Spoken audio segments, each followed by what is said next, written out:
আসসালামু আলাইকুম এভরিওয়ান। আজকের ব্লগে আমরা চলে এসেছি রেলওয়ে স্টেশনে। ট্রেন আসার অপেক্ষায় অধীর আগ্রহে দাঁড়িয়ে।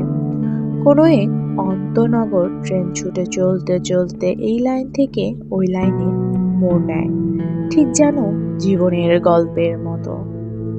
ছুটে চলা ট্রেন এক লাইন থেকে অন্য লাইনে গিয়ে নিরন্তর জীবনের গল্প বলে। মানুষের জীবন ঠিক ছুটে চলা ট্রেনের মতো, ফেলে আসা শহর ছেড়ে সদূরে কোনো আনন্দনগরের সন্ধানে ছুটে চলা।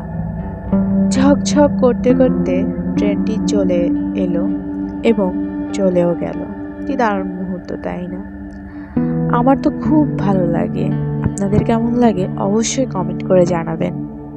আজকের মতো টাটা, আবার দেখা হবে নেক্সট ব্লগে। ততক্ষণ সকলে খুব ভালো থাকুন। আল্লাহ হাফেজ।